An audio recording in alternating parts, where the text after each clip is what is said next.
Yo. What's up? That is one badass backdrop. Damn, I should have did mine outside. What the fuck? That is awesome. Yeah, it's probably too hot out there. No, it's not bad in San Diego. It never really gets that hot. What is it, about 85, At the 90? at the highest, yeah. Oh, really? Yeah, I love it. Wow, it's at least that here now. Oh yeah, no way. We've had quite the heat wave for the last, 3 weeks, Nate? Yeah, yep. Sergio, this is my boy Nate Tello. What's up, Nate? What's up, man? So we haven't officially met, but we were you were doing a product photo shoot at Bev's 2 years ago, weekend of the New York Pro. So I think it was like the day after a Sunday. Who were you with back then? Was it GAT When I won New or York? MHP? 2 years ago. So it would have been Oh. 2018. No, yeah, it was for GAT, right. Yeah. So you were doing like a product shoot there, and I was doing like my first photo shoot ever because all those photographers were in town, right? So like coming from all over the place. So it was like D-Ray, and then who's the guy from Miami? Yeah, I know. Soraka, I think his name is. Yeah, right. And so I was doing a shoot with him. At the same time I was doing a shoot, my girlfriend was doing a shoot. We kind of did like one with D-Ray, one with Soraka, and then switch. And I look over my shoulder and I see you over there talking to her. I'm like, motherfucker.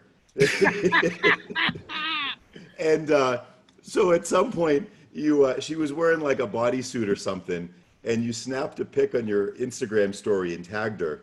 And she had like 1,000 thirsty dudes follow her after that point, DMing her. Oh, we took it together, right? No, you just took a picture of her ass. Did she know about it? She had to have known about it. Yeah, I think she did. Yeah. Yeah. Yeah, That's hilarious. arched her back. What'd you say? Did she arched her back? What do you Yeah, mean? right, exactly. So what you're saying is thank you. Yeah, exactly. Oh, that's awesome. That's so funny. Who were you? You were just shooting just because you were in shape and they were in town? So yeah, I was like a month out from doing my first show, working with Jose, like Connecticut Grand Prix or something. And in the Boston area, there's just no one to shoot with. You know, you're shooting with somebody that's like a wedding photographer or a portrait photographer. Oh God. And so we wanted to just do it and do it right. So we actually had booked a shoot with Jose's buddy, Bailey. What's his first name? Is it Chris. Chris, yeah. So we were shooting with Chris on Monday morning, but we're like, while we're going down there, let's shoot with more people. So we just did like 3 shoots. We were like a month out from our first show and figured, like, you know, when the New York Pro happens, typically all the photographers come in and then they're available, like the Olympia or the Arnold. So we just wanted to shoot with some of the better known people that know how to shoot bodybuilding or fitness people. No, yeah, it makes sense. Congrats on doing a prep together and staying together too. Yeah, we've what are we, like two and a half years now, something like that. Yeah. So we've done So good. four shows since then. Oh shit. Okay. Yeah, But it's been mostly both of them dieting at the same time. yeah. When one is not dieting, it doesn't work so well. I don't know how you guys did that. No way. I could never do it. Right. It's tough. So I want to get going into some of the recent current events. One we just heard today that the New York Pro is going to be in Tampa. Did you hear that? Yeah, I heard that the Olympia might be too. Come on. Well, Vegas is getting shut down. So I was talking to Jay, and he even said it himself, like, how are they going to be open in 4 months and for a mass crowd? It's just not going to happen. There's no way. It might be open, but there's no way they're going to be having a venue. Yeah. Well, maybe that's a good thing. I think the Olympia should start moving around again. That's what I've been saying. I've been saying it for years, and every time I say it, you can tell, what's his fucking name? Chang would get mad at me every time that I would say that because it's obviously taken away from his little hometown. But I used to be in Chicago and Long Beach and New York. Yeah. I mean, so I've been saying that I think that's good. It was in Atlanta, I think, one time. I think it's good It for was in Helsinki. It was. Right. It's been everywhere. Yeah. So not everybody wants to go to Vegas for it. And it's cool too that it comes to your hometown. And what if there's like a hometown person, you know, like that's kind of cool. But Yeah. it's all money. That's why it's been in Vegas. It's all about the money. Yeah. well, it's probably a lot easier schematically to do everything there. You know, it'd probably be a little more difficult to do it in downtown Chicago, For sure. especially in Absolutely. October. It definitely would take more work. Absolutely. For sure. But I think it would help the sport grow. I agree. I'd love to travel to, you know, go see the show somewhere, even in another country. You know, Yeah. that'd be sure. fun. So, yeah, what were your thoughts on? I want to start by saying, you know, thanks for coming on, and you're one of my favorite people in this industry. You and I met probably shit. What year was that when I was guest posing at the Ironman in Chicago? God, that's so nuts. It was like 2011, I think, or Yeah, it was a while ago. But I actually had met you when I was a little kid, but I was just some fucking little kid probably just bothering you. So it wasn't the first time technically we met, but it was the first time as I was a bodybuilder, not just my dad fun. But yeah, that was wild because I was going through some shit in 2011. yeah, and you could tell you had a physique on you, but you were like kind of thin, and you didn't know what you were doing. You were like, I don't know. I'm like, dude, hit me up. Love to help you. I'm like, you're like, yeah, I don't know what I'm gonna be doing. We'll see. And then, bam, out of nowhere, a few years later, you were on the scene, and I'm happy, loving to see the trajectory that you've taken. And you know, I know we'll get into everything, but it's got to be a little stressful having your dad be who he is. And as time goes on, and you know, a lot of younger people don't really know who your dad was, and only us older guys really appreciate who he was. And the more videos I see of him, the more pictures and shit, I'm like, that dude was mind blowing. Like, and that was on, 40 years ago, technology, you know, the size of his arms to his waist, to the muscle maturity and the roundness of him. He's like, they thought Vic Richards was special. Your dad was otherworldly back then, So you coming up and then doing what you have done, and if I'm not mistaken, you won your pro debut too. You know where I'm going with this. Obviously, Labrada just won his pro debut, and you guys have a history together. This is turning out. This is the makings of a great story, of a great rivalry, of a great head-to-head smashing very soon, sooner than anyone had anticipated. Yeah, it's funny because me and Hunter have been talking about it since we were little kids, and we would say stuff like, man, that they're gonna like pin us against each other, and it's gonna be automatically, me versus you. And we'd always say, like, whenever we get to that point, we're gonna be so happy that they're literally talking about us like that. I don't even care what they say. So it's just so funny now. He wins his show, and immediately it starts. So me and him are just like, wow, it's actually happening. But it's just so surreal when you were thinking about something so long ago that your response was, man, if they're just even talking about us, that's cool as shit, So now here we are. I win New York, he wins Tampa. So it's actually happening. But what you're saying with my dad, it's so funny because, like, yeah, the older generation knows who my dad is. But for some reason, they're the ones that can look at me and just judge me off of me. Where the people who had no idea who my dad was until I started bodybuilding, because I get it every day. People will tag me in pictures because you can tell, they'll see the pool stick picture and they're like, oh my God, has Sergio seen this picture? And they like tag me in it. And it's so annoying. It's probably one of the most annoying things in bodybuilding because they're clearly showing that they just realized who my dad was. And when they're tagging me in pictures that are like literally the picture when he won the Mr. Olympia or when he's beating Arnold, these are the most famous pictures, not like rare pictures. Right. You obviously just didn't know who he was, but they're the ones who are the most harsh on me and obviously cannot look at me and not see my dad. So it's really weird how the people who literally saw my dad, even in person, there's a few of those guys still around, and they're able to look at me and break me down and say, okay, yeah, he's got his dad's this or that, but he's got his own this and that. Where this younger generation, it's like, yeah, my legs can be the size of my dad's whole body, but then it's like, oh, his waist sucks. It doesn't look like his dad's, and it's really weird how the people that you would think are so gravitated to my dad would be the ones that are so harsh on me when it's the complete opposite. It's the ones who have no knowledge of bodybuilding whatsoever, Right. and haven't followed the sport or the history of it at all. They're the ones that are like, yeah, well, he won New York, but his arms aren't as big as his dad's. There's always a but. Aceto put it the best way. He goes, whenever Sergio wins, they go, well, yeah, he should have won. Of course.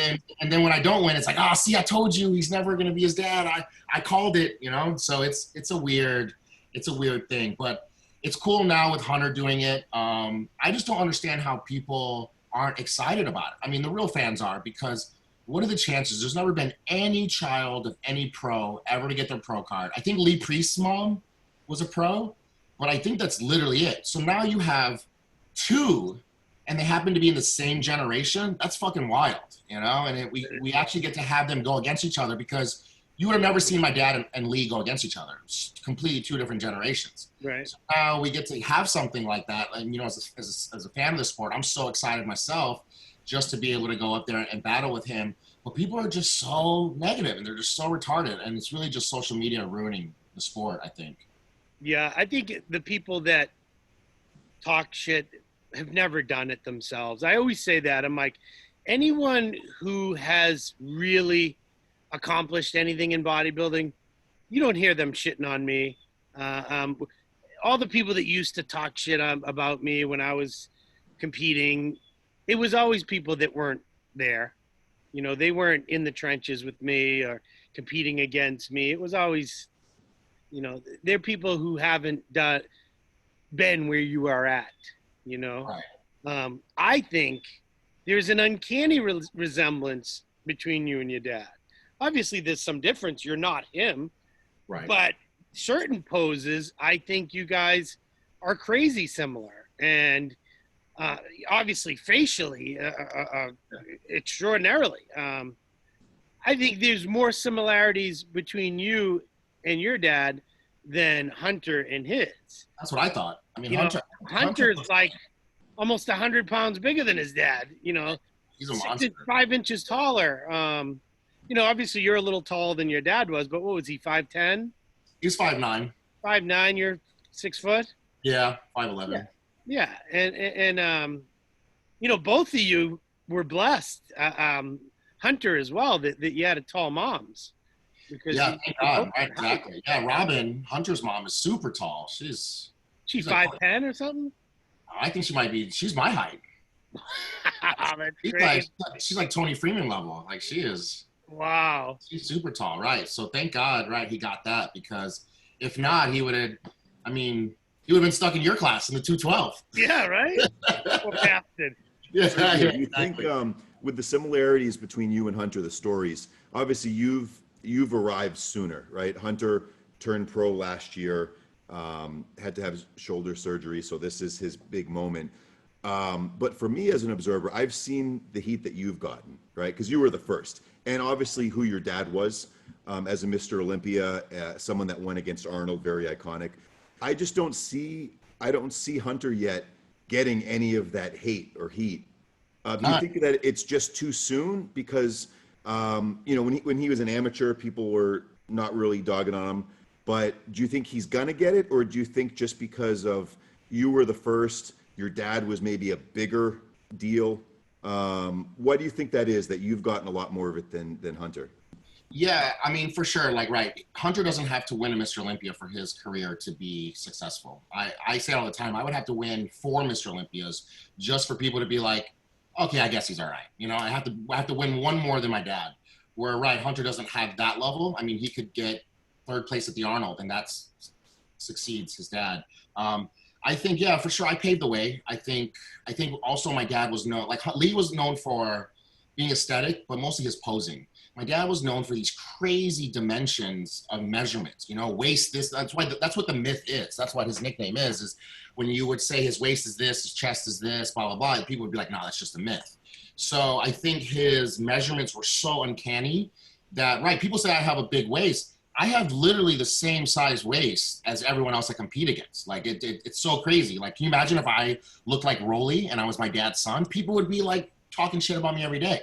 But because Rolly's not the son of Mr. Olympia and the smallest waist in bodybuilding, we can focus on other things, you know? So I think that's part of it for sure. I paved the way. I kind of just opened people up to being able to just like go at me, where now, because when I first started, nobody thought I was going to do it. So I think it was easier to talk shit like, oh, he's not going to do it. And then now that I've pretty much proved everybody wrong, I think they're going at Hunter a little bit different, because now there's this chance he might do it. He might do whatever he said he was going to do.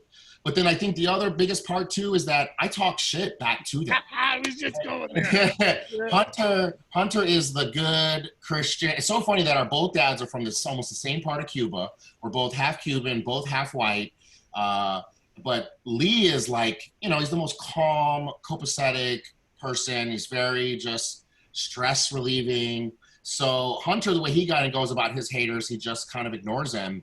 And he builds and trains off of love and positivity. I love talking shit, and I love when people tell me I'm not going to do something. So all the time when people say you're going to win Mr. Olympia, I've never liked one of those comments. I've never responded to any of those comments in my whole entire life. So I tell people that really care about me, tell me I won't win. So that's going to push me more. So I think that's the biggest thing, is that I love going back and forth, because I'm so confident in what I'm going to do eventually that I'll talk shit to anyone all day that's saying I'm not going to do something, where Hunter probably will wish them the best and pray for them. Yeah. Well, you're good at it. You're a good shit talker, so you might as well keep it up. It's fun, and as long as no one's getting any personal stuff in it, like, right. I think it's part of it. And I think, I'm not like Connor. I'm not like that extreme in the sport, but it was fun. It was fun to watch him. And every time he was going to get ready for a fight, even if you're rooting against him, you still bought that pay-per-view. And, you had Ronnie and Jay and Phil and Kai, but you look forward going on, who do we have? Who do we have like a matchup that we're going to be so excited about, where one side is one? Usually it's like, except for Kai and Phil, it usually was like a racial thing, all the white guys, they love Jay and they want to beat Ronnie, and then vice versa, round muscle bellies, apples versus oranges, So going forward, I don't even see anyone that. Nathan tried a little bit to come at me, but then at the press conference, he kind of got destroyed, so he hasn't said anything back. Patrick, I think, is so oblivious to what real bodybuilding is, so he's not even fun to even go back and forth with. So I like to do it, and I want to like spice things up, but I think because of social media attacking every pro, it's actually brought all the pros closer together. So because back in the day, they could go off on each other, and you could have these press conferences, snapping on each other.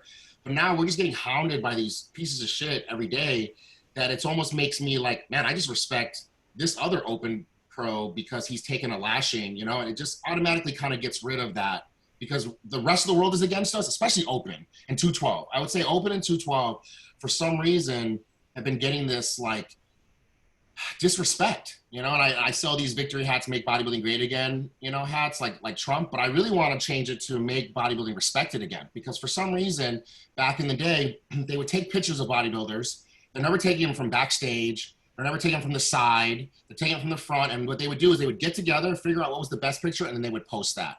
Nowadays, you have these like Nick Trigili and all these people, they just look for bad pictures. And they can't wait to post these clickbait gotcha photos, where of course you're not going to see any photos of my dad's stomach out. You don't think he ever like breathed out and relaxed his stomach? But back then, the photographers respected the sport so much, they would never post that, ever. So it's just a lack of respect, I feel like 212 and open is getting in today's day, that's something I'd like to change for sure. I've said that numerous times as well, that like, everyone's like, oh, the conditioning in the 90s was so much better, and nobody had guts back then, and no, they just, not everyone had a camera back then. Right. So now when you're off to the side catching your breath, there's still a million people taking pictures of you, so they're going to catch awful photos. And the camera lenses were totally different back then. Everyone looked sharp. Mm-hmm. It looked like a sharpening app, every picture you look at from the 90s. Have you seen Cormier's posting all those videos from like the British Grand Prix? Yeah, they almost have like a spotlight following them with a shadow. Every person in that show was like Andreas Munzer. Like, and I know, I'm like, listen, I see the people of today up close. I know what peeled looks like. And guys are just as good today, conditioning wise, as they were back then. You know? Yeah, if not better. The only difference is glutes and hams were not a focal point in the 90s. So you have a better, and I was talking about this with Aceto at the Arnold. The more I get my glutes shredded, the more my chest and my back flattens out. And it's just something that I'm learning to balance. You know, like I'll look a little bit fuller on some shows, but then my glutes aren't so good. But now that's like the deciding factor now in bodybuilding. It's like if we're close between two guys who had the better shredded glutes, God, Aceto just sent me this video of you going against Flex in another country. It was the most absurd placings I've ever seen. It was you and Flex and what's his name? Vitola. Yes. Vito. Godly, you know? And Korea. Yeah.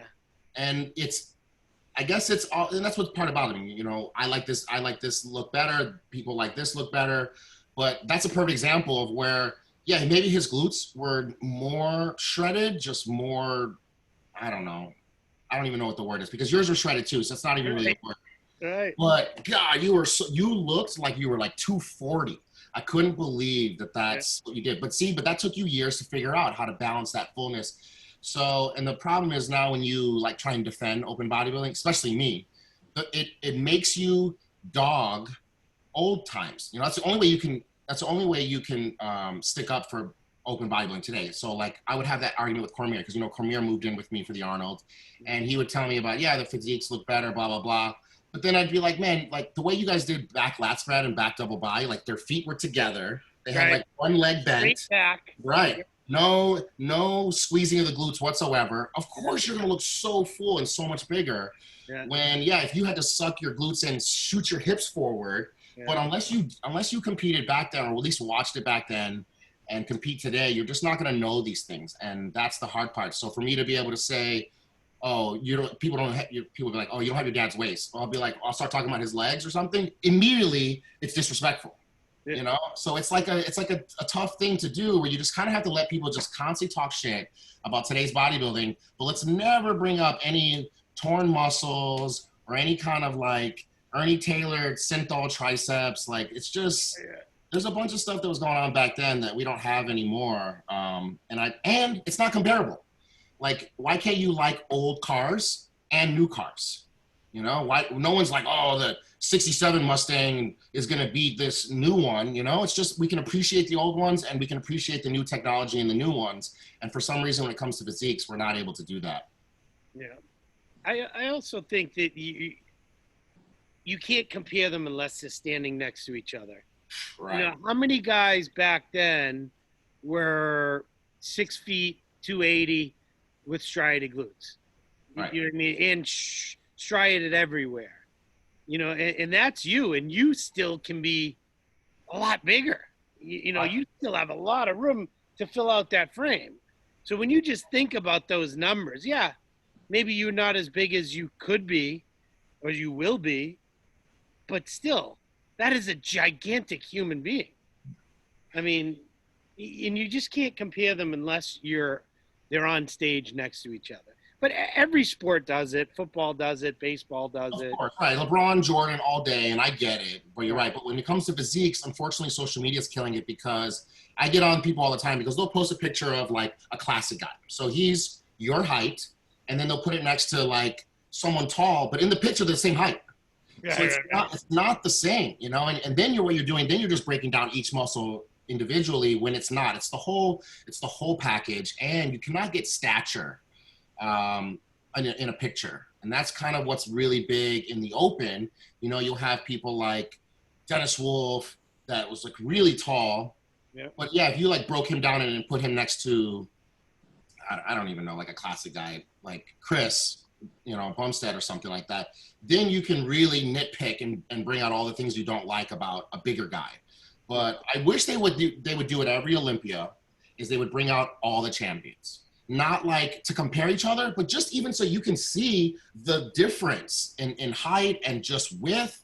Because please let Buendia or Brandon Henderson stand next to Phil or Sean Roden, and then let's talk about which one has a big waist and who has a small waist. And when people do those dogs, they never use people that look good. You know, it's always like some random picture of Palumbo or something that's like describing the last 20 years of bodybuilding is this one guy. Yeah. When let's not talk about Cedric and Sean and these. It's great aesthetic pleasing bodybuilders, but that would disprove their point. And that's really what it's doing now. It's just constant. I'm just going to keep bashing open bodybuilding because it's cool. And that's what it's becoming now. And 212. I keep saying open, but it's 212 as well. You guys are on just as much. Yeah. So earlier you mentioned Aceto. We've had him on the podcast before. Obviously, Jose and Aceto have a long time coaching relationship. Can you talk about how you connected with him? What made you pick Aceto? I'm sure when you were getting into the sport, given your name, you probably would have had your choice of coaches that would have latched on, right, to publicize their coaching business. How did you connect with Aceto, and what made you pick him as your coach and stay with him this long? Yeah, I was going to say that earlier when Jose was saying that my career just out of nowhere skyrocketed after I saw you in Chicago that one time. It really didn't. I just met Chris. That was really the only difference. Yeah. And I think when I first started this, I was so worried about getting tied into my dad and all that kind of like riding on coattails kind of stuff. I was so stubborn that I was just like, I'm just going to do it on my own. And I can do this by myself. And then when I'm just not even winning a junior nationals, it started to realize, I'll never forget, I was backstage at junior nationals and I'm eating asparagus and brown rice and I'm like still dieting. And then I see this guy eating Pringles and drinking tequila. And I remember talking to somebody else and I'm like, man, this guy's going to lose. What an idiot. You know, you couldn't wait a couple more hours before you cheat on your diet. Completely blew my mind when he wins the whole show and made me realize I don't know shit about bodybuilding, you know? And I'm thinking it's all about who can suffer the most and who's going to like not cheat the most, when sometimes actually cheating was the best thing you could have done, you know? And learning that with my body type, because I'm so ectomorph, my body wants to go skinny, was the hard part. So first, I don't know how I met Farah, but he did my diet for USA's. And then I got second to, I forgot his name, but he was the record for the most tries to go pro. He tied Bob Ciccarello. So I got second to him, and Cody ended up winning the whole show. But I remember being like, oh, I lost to the guy who tried 15 times. I was like, that's okay. I'm not worried about it. But then when I was talking to Farah, it was just a lot of like bullshit. It was just a lot of lies and stuff. And then someone told me that they sent him the same picture twice and he didn't even notice, and I should do that. So I did. He didn't even notice at all, and I dropped him completely. It was right after that. So this is between USA's and Nationals. So I'm the front runner for Nationals now, and now I dropped my coach because he's such an idiot. So, he's not an idiot. He just preps 400 people, where Aceto preps 25, 30 people, you know? And so I'm at the Olympia, and I'm actually with Cormier, and it's where the area where they walk out to come backstage. And here comes Nichols. And Cormier's like, man, I used to be with Nichols. You should maybe talk to him. And I talked to him. And he's like, oh, yeah, we're going to do this and blah, blah, blah. And he just had this whole plan right away. And I was like, so excited. I'm like, oh, my God, it's Nichols. I'm like, I'm so, let's do it. And then maybe like 20 minutes later, Aceto comes by. And Cormier's like, yeah, he's looking for a coach, blah, blah, blah. And then Aceto's just like, yeah, give me a call. It was like, that was it. So I was just like, that was weird. And then I was working the Labrada booth because I was sponsored by them, and I see him walking by. So I leave the booth and I come running up to him and I'm like, hey, I'm really interested in you. It was so weird because he almost didn't care. I wanted to approach him again. And then again, it was even more like less enthusiastic. And he was just like, yeah, send me pictures. We'll see what happens. That was it. And like walked away. And it was like almost when you like a girl in school that doesn't like you, you're like, oh my God, I have to prep with him. Like he doesn't even give a shit, Yeah. He doesn't care about my name. He doesn't care about nothing. I need to be with this guy. So I reached out to him again, and he decided that he was going to prep me for Nationals, and we won the whole thing. It was so wild. But I knew right away, because the first thing he did is he came in and he completely changed everything that I was taking to at least half the amount. And it was just a different thing. I was eating way more. It was a way healthier diet. And I'm all about longevity in this because that's the only difference I see between me and everyone else I go against. They've been following the sport for like 5 years, where I've been in the sport my whole entire life. And I've seen at least 25 guys I thought were for sure going to be Mr. Olympia, and they just disappeared. So I know going into this, you have to put a good 10, even more years into this before sometimes you're even seen.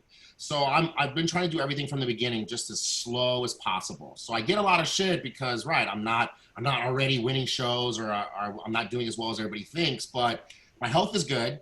You know, my waist isn't blown out and I'm still tall. So I think I've been doing everything right. So Aceto just fit with that perfectly. And it was just, I don't know. And then he came to Miami, and it was like the most, so my biggest issue, if I could fix this, I would be Mr. Olympia already. I have such bad anxiety and such with the pressure and everything, but it only kicks in like 3 days before the show. Going into a show, I'm fine. It doesn't bother me. For some reason, I think because I've passed up so much into bodybuilding. I've passed up free rides, full rides for scholarships and tons of sports. And I chose bodybuilding over other sports, where most bodybuilders, they tried other sports, then got injured or didn't work out, and then they did bodybuilding. I literally passed on those to do bodybuilding. So it's so stressful to me that this one time out of the whole year, you know, we're talking about what, 5-10 minutes you're on stage. It comes down to my whole livelihood and paying my bills. So I think that just all comes crashing down, plus the pressure of my dad and all that. And Aceto in Miami for nationals, he just calmed me down. He literally lowered my cortisol levels just himself. And that's probably been the best part. Besides that, he's easily the best human being I've ever met in my entire life. Just his demeanor, it's perfect for me. And Cedric talked about it a little bit too when he won the Arnold. He was probably the first bodybuilder to ever talk about having anxieties and these issues. It was really good to hear someone that I look up to, that I'm not the only one. But that's why I don't understand why he would leave Aceto, because he literally does that for everyone. He calms everybody down, and I've never seen him stressed. He's only yelled at me one time, but it's this whole New York story where he came to my hotel and I passed out, and he was downstairs in the lobby trying to call me, but the room was under my girl's name, so he couldn't find me.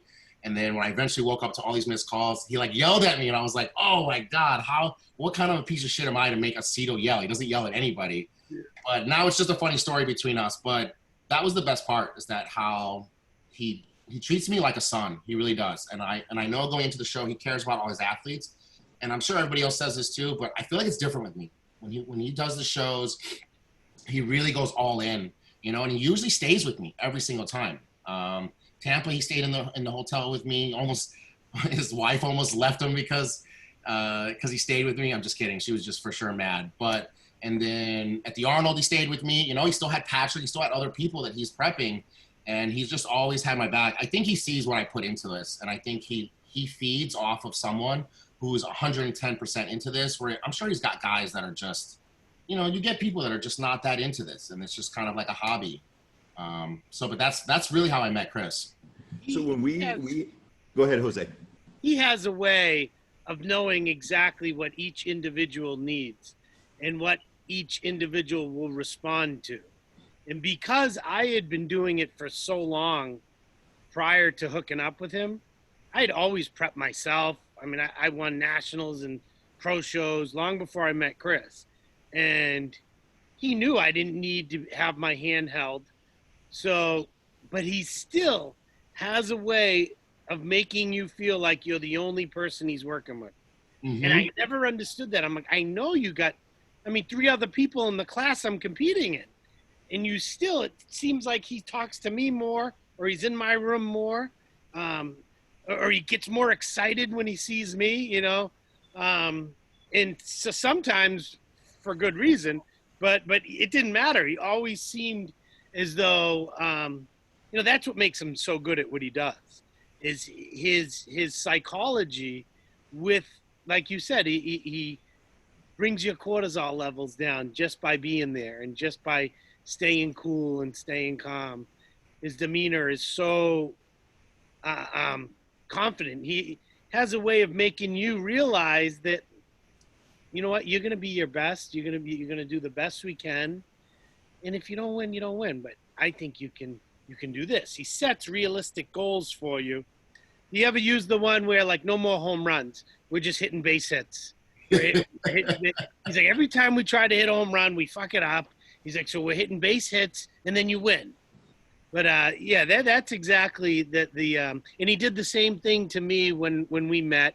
I sat with him on a flight on the way home from the Arnold, and I'm like, you know, you always have nice things to say about me. I'm like, why don't you help me? And he was like, yeah. He's like, I'm helping Eduardo.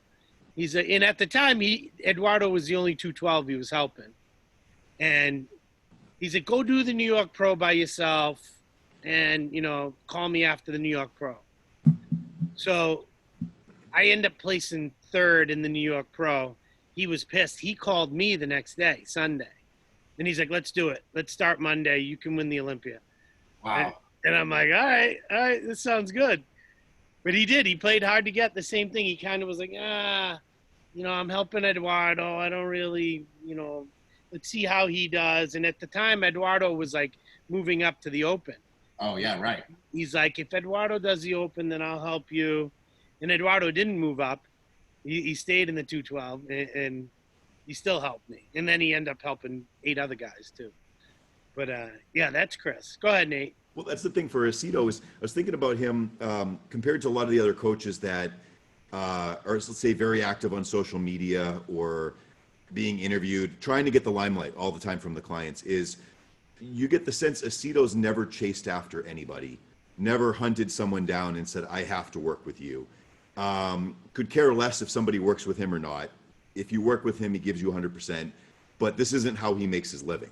You know, nor is he trying to use you as the poster boy to sign up every amateur bodybuilder out there, you know, for an ebook or whatever.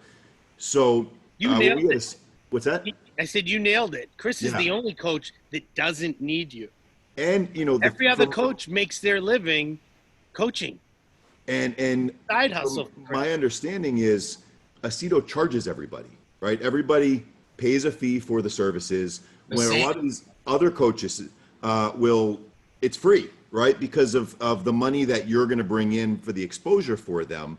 And so when we had Aceto on, one of the things he kind of leaked out right in the beginning was Keon had reached out to him, right? Wow. When the whole split had happened with PJ, like 2 days after Keon called him and said, you know, want to know if you'd work with me. I'm also interviewing 4 or 5 other coaches and I'll make my decision in a week.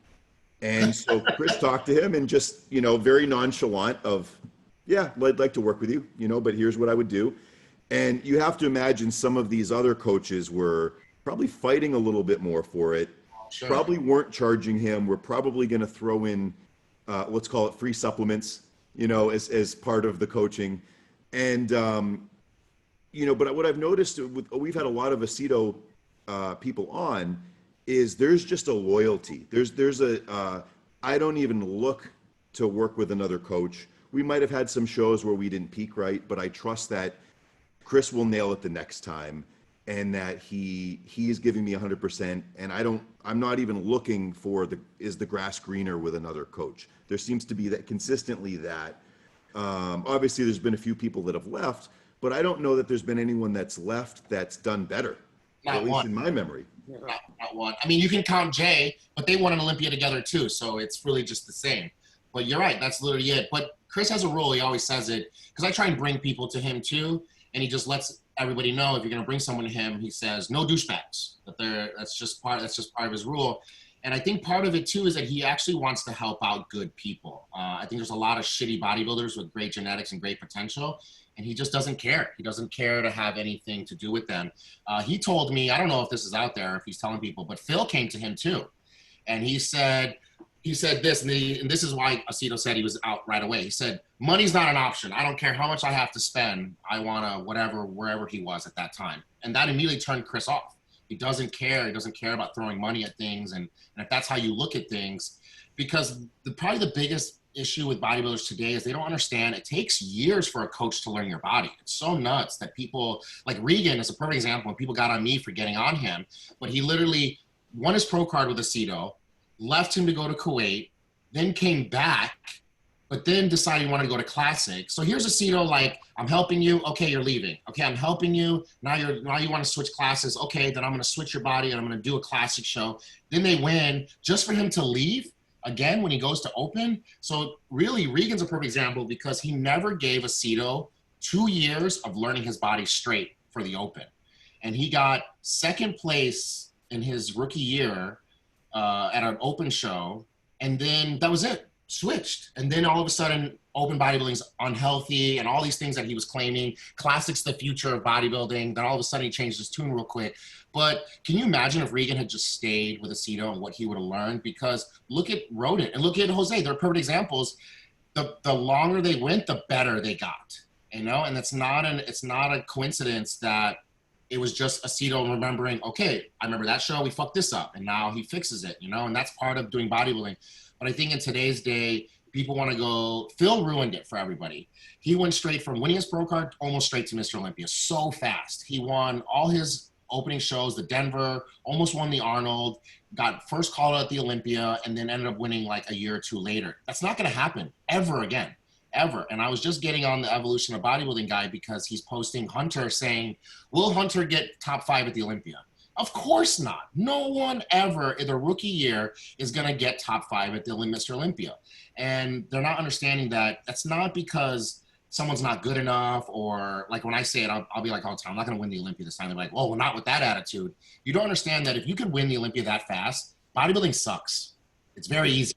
And bodybuilding does not suck, and it's very fucking hard. So if you can go from that fast to winning, this sport's really not that hard. So not staying with a coach is really weird. So Aceto's been really good about that. But I think with Jose and Guy, Eduardo, there's a few people that are his friends. And there's been times that I've gone to a show just to see Chris, just to hang out with him.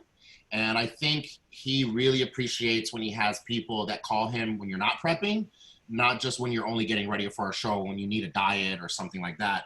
So I think he kind of goes about us a little bit different. But you know what? We all might be saying that. That might be his thing, that he literally treats us all amazing. And the whole time we're like, I'm Chris's favorite. You know, because I make this joke all the time that it goes Jay, Shawn, Jose, Guy, Eduardo, me. So I was like, I always make jokes to Aceto that I'm working my way up to be the favorite one day. So, but if I win the Olympics with them. What'd you say? Who is your favorite? He's like, Eduardo. I know. Man, Chris must be on his phone all day because I legitimately talk to him every day. Yeah, every day. It's bizarre. He no wonder his wife hates him. He's on the phone with us all day. It's so true. It's so true. But I think he likes too that in this, I can't imagine the people he's came across in this sport, the kind of douchebags and backstabbers that he's came across. So when you have someone, he could tell me something that is, I mean, he's told me things that are super top secret, and he knows I'm never going to tell anybody. So I think even just having someone that like us that he can kind of talk to, and we just happen to be the athletes, are just an added bonus. But it doesn't matter if I never compete again, ever again. I feel like me and Chris I'll be in his life forever. Yep, I agree. Listen, I want to go back to what you were saying earlier. Let's assume everyone gets in. You get Rami, you get Rowley, you get Bonac, because we don't even know if these people are going to be able to enter the country. So we don't have any clue what this Olympia is going to look like. Let's just assume everyone gets in. Then you got Brandon and possibly Flex Lewis. Where do you see Flex? Where do you see Flex in Labrada falling into that? Does Flex beat Hunter? He's a shorter, very similar physique. Is that a serious question? Are you No. I'm just asking. I'm playing devil's advocate here. Oh, okay. I know what I'd say. Well, let's put it this way. So when Ian did the Olympia, he got 15th place. Hunter barely beat Ian. So, I would say yes, Flex Lewis will beat Hunter Labrada. But let's be real too, because this is a big deal. The 212 guy going to the Open. And this is gonna possibly set a mandate for the future of bodybuilding. If Flex does the Open and he gets like 8th or 7th or something like that, it kind of just shuts that door forever. No 212 guy is going to move up, you know, and expect that they're going to win the Olympia again. So I think it's really important for one, Flex to do well, obviously, but it's really big for the 212 as a whole for him not to blow it, fuck it up. I don't see why he would fuck it up. I feel like if anything, how you guys have to make, I say this all the time, the fitness category is the hardest and 212 is the hardest, because I can get ready for a show, and except when Chris wants to see what I weigh, I have no clue what I weigh. I don't have to try and fit it into this small little window of making weight, and people don't understand what that does to your body to try and pretty much go catabolic, to lose a little bit of muscle sometimes to make these weights. I saw Flex Lewis weigh in with a towel naked one time because he was so over, and that's something that open guys take for granted. I don't ever have to worry about that. So I How'd think he look? What'd you say? How'd he look? He won. No, I meant naked. He Oh. got that little Welsh niblet in there. Was he circumcised? Come on. The carpet matched the drapes. Okay. All right. But go on with your story. So I think him now being able to weigh whatever he wants, he's only going to look better. And I think that'll be really exciting. If anything, because Rami's not coming, Rolly's not coming, they're not going to fly over. None of the Australian guys, no one's coming from another country. So if anything, this is the best time for Flex to be competing, because then he's going to stand right next to Brandon Curry. And then it's the same guys, the same height. I think that's a really fair judging. He probably won't get a fair judging like this ever again, because if Shawn gets his shit together, Phil gets his decision together, then automatically Flex can never beat those two ever. So I think that'll be tough, knowing that if you leave 212, the best you could ever get is like a third place or fourth place. Hadi just changed everything, but it really was just good timing. That's really all it was. He's a great bodybuilder, and I wish that I could look like him, but he probably should have got second. I agree.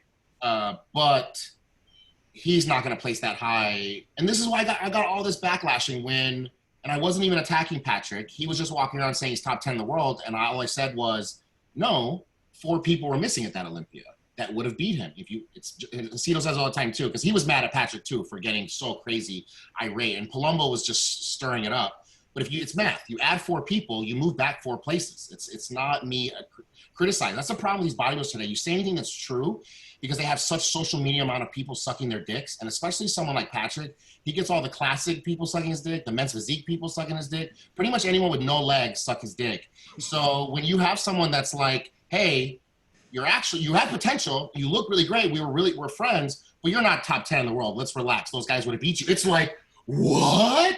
How could he? Now I'm going to attack Sergio personally and talk about his place. It just makes no sense. And unfortunately, these bodybuilders today have so many people jagging them off that as soon as somebody says something that's pure facts, not personal, they're just getting blown away, and it really bothers me a lot. So everyone's just such a they're just weak, mentally weak.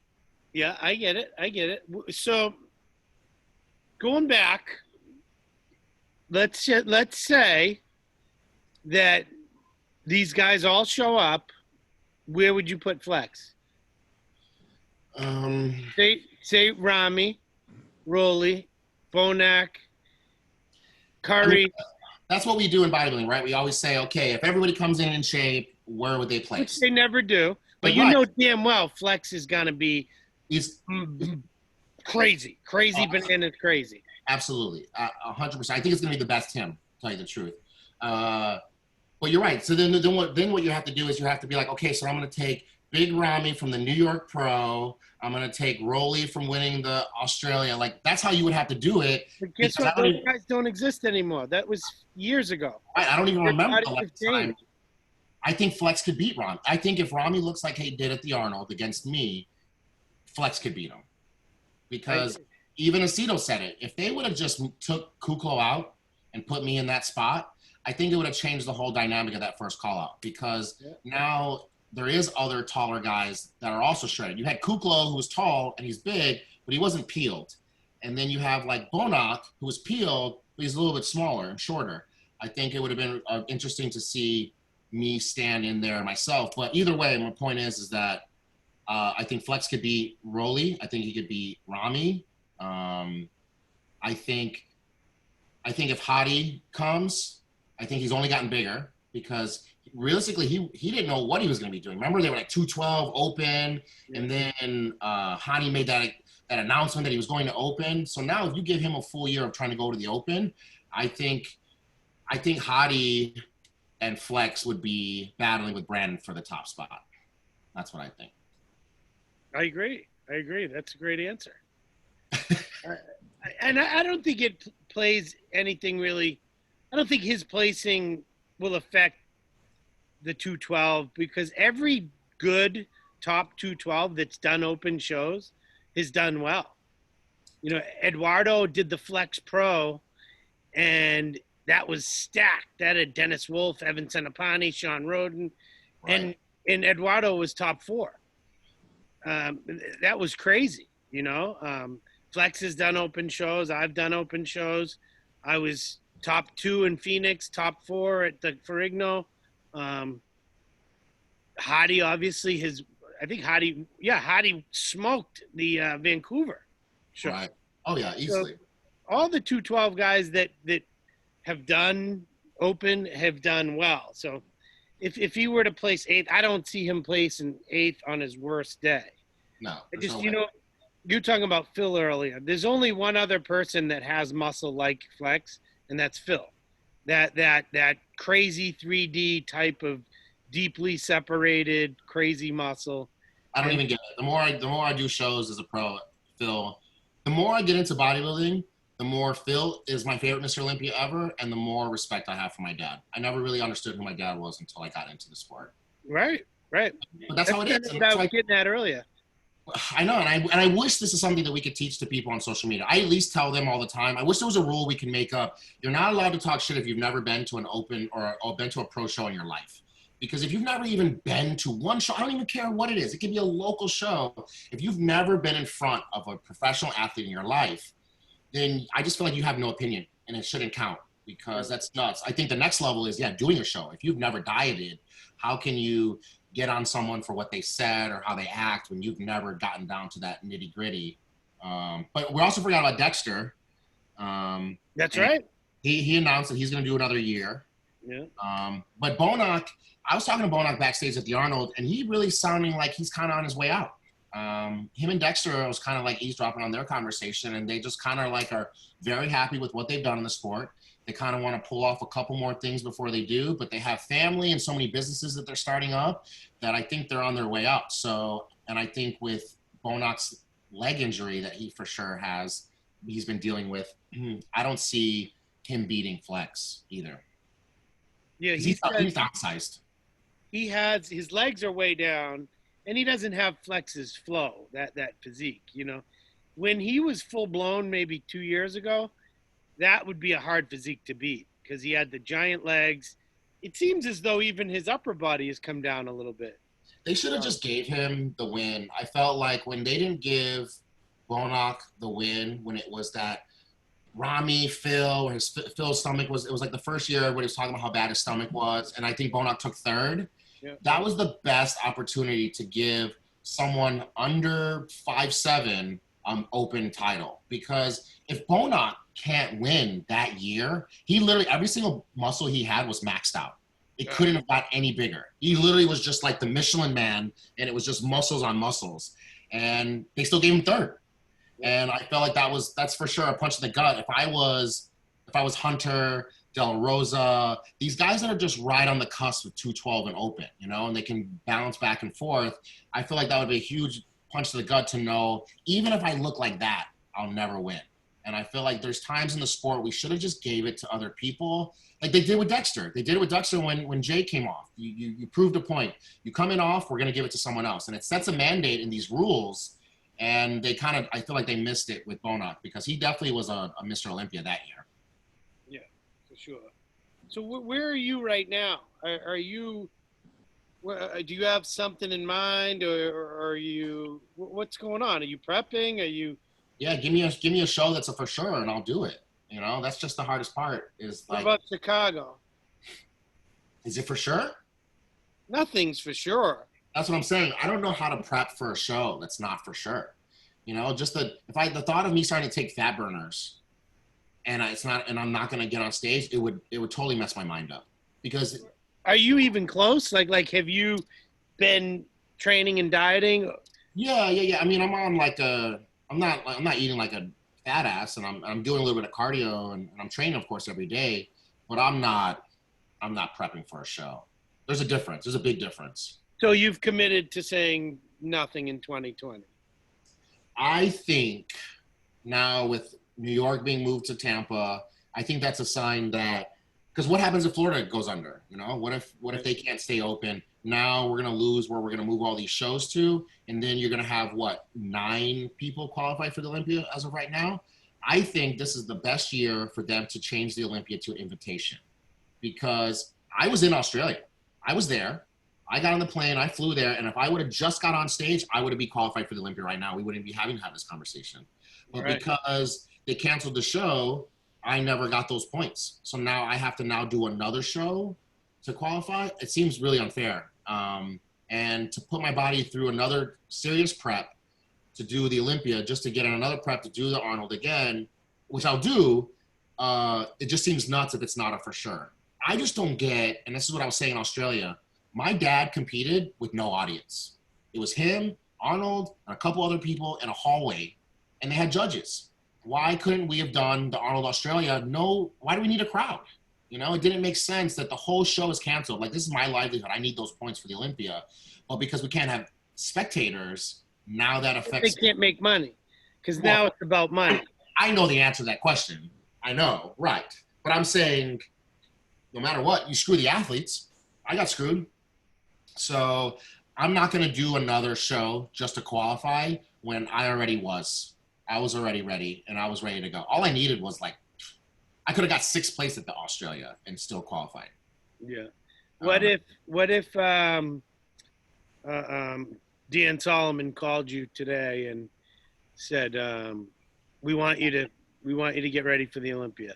Yeah, I talked about it with Aceto. I said that if that were to happen, I would love to, because I'm also the biggest historian with this sport. I love the history of it. And now the Olympia being in a new venue, I want to look back 20 years from now and be able to say I was at the first Planet Hollywood. It's a big deal for me. I missed a lot. I missed the Mandalay Bay days. I miss all the Wayne DeMilia, all that these names that people don't even know. They don't even know shit about that. But I wish that I was alive during that time, and I wish that I would have been able to do the Olympias in other states and other countries. But unfortunately, I was born way after.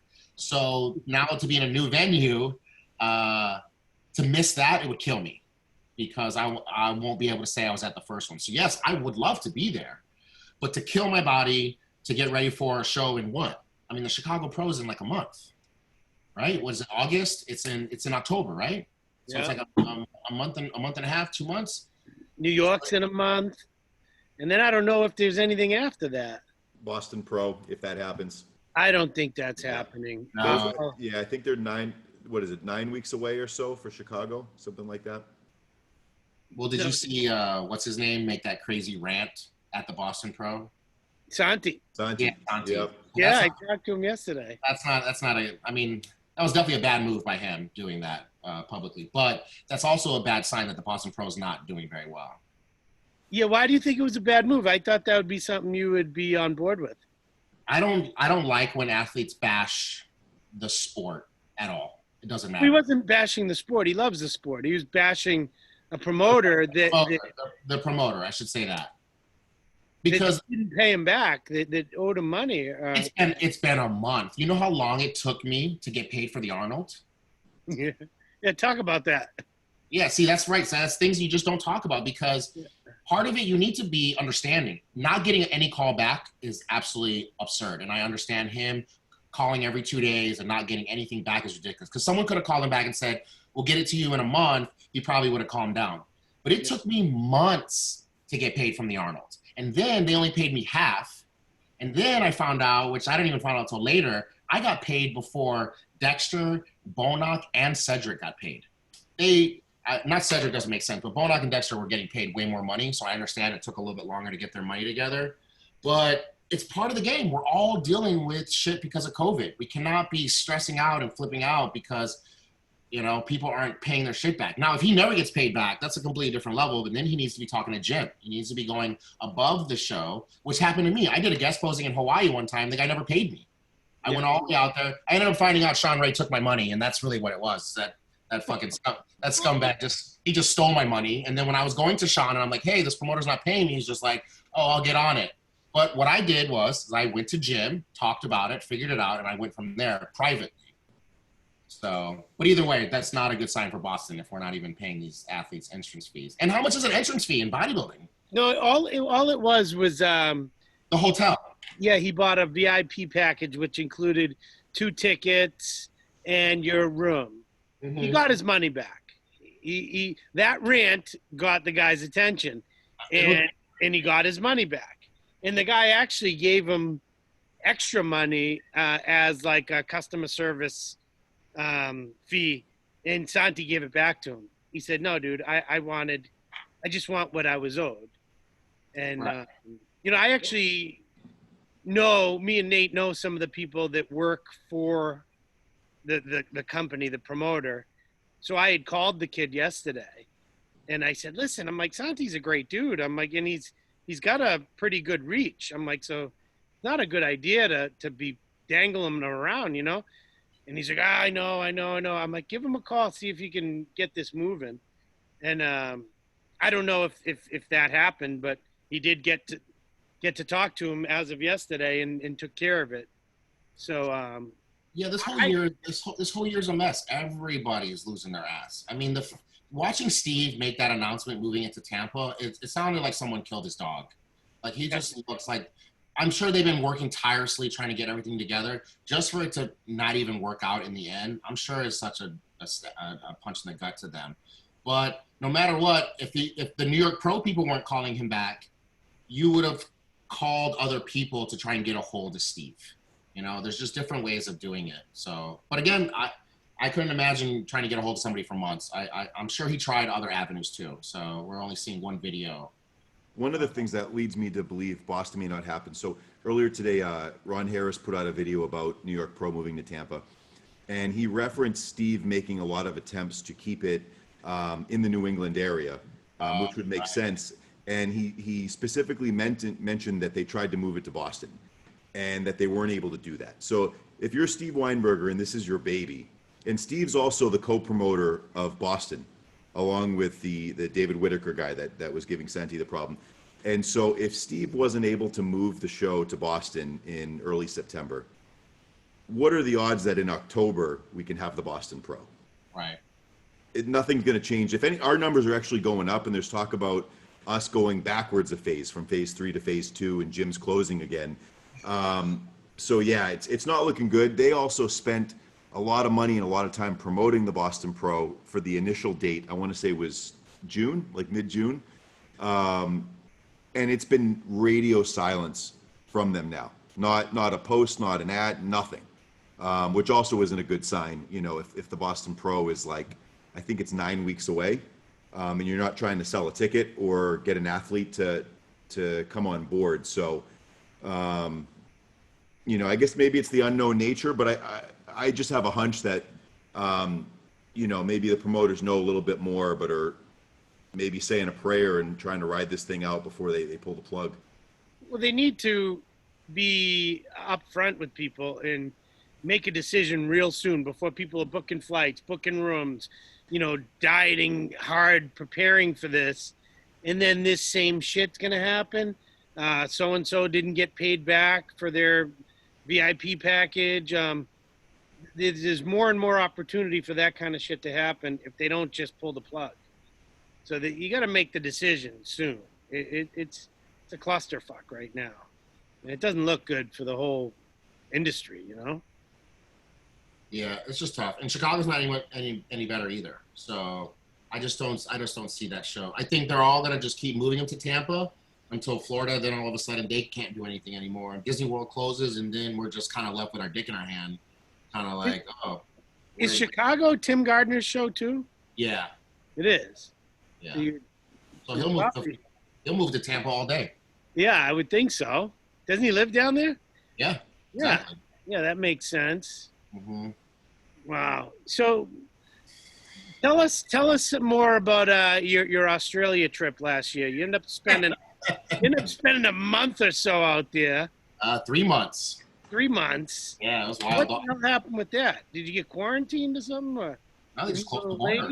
I went to go do the Arnold's, and then literally like the day after I landed, they're like, yeah, the Arnold's canceled. So I was like, well, I had already planned that I was going to be going to Queensland, which is a different part of Australia, for vacation. So I'd already had that booked and planned. So I was like, well, we might as well just stay and then go on vacation. And then once I flew there, that's when they closed everything down. So then I looked. Quarantined? Not really, because I feel like I was like on an island, so there wasn't really anyone like policing anything. I don't know if you saw, but then I was on the news. So I posted it to show how fake the news is, because here I am on the beach and these cops come to talk to me, and I thought that that's what they were doing. It was going to come tell me to get off the beach.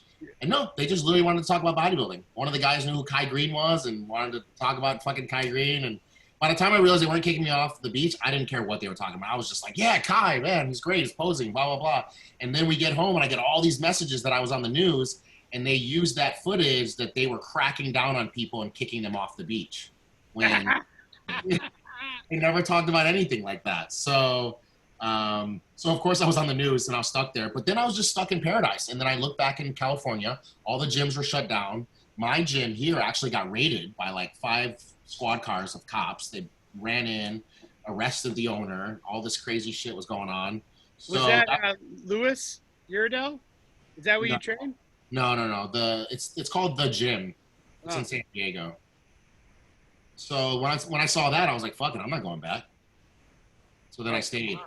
And then there wasn't any flights back to America for like 2 months. And then there was 1 flight a month, 2 flights a month, and I happened to get on one of those too. So were you training at Doherty's? No, yeah, I'm highly disappointed with Tony Doherty, and I will not. What do you mean? And I will not be doing the Australia Arnold. I don't know if ever, because of how he treated me. Yeah, I have always been there for Tony, always, since before I was a pro. Whenever he needs me for anything, I'm there. When he did this, so what he did is they canceled both Arnolds, but he put something like $700,000 into the amateur show, and it was going to get canceled. So Tony, Tony's a hustler. He figured out to do a private show in a warehouse, and he just didn't announce it until the day of. So by the time they busted it, the show was over. So he was able to do a whole competition in this warehouse. He put up like a fake stage, and he gave out all the pro cards, and everyone, which is great too, because people don't know we're very spoiled in America. We get, if you're a classic, you get junior nationals, junior USAs, nationals, North Americans, and USAs.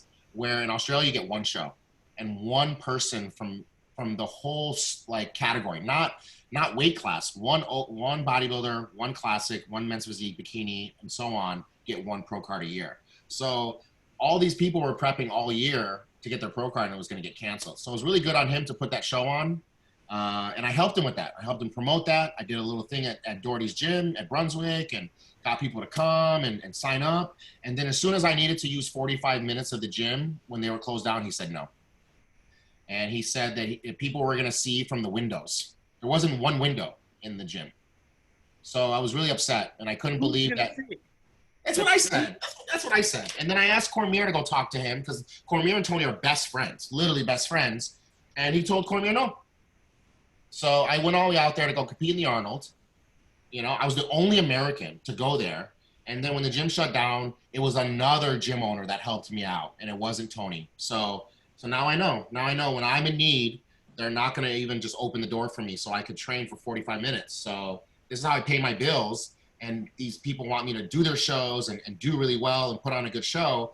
But then when I need to work out to pay my bills, it's like, hey, sorry, sucks for you.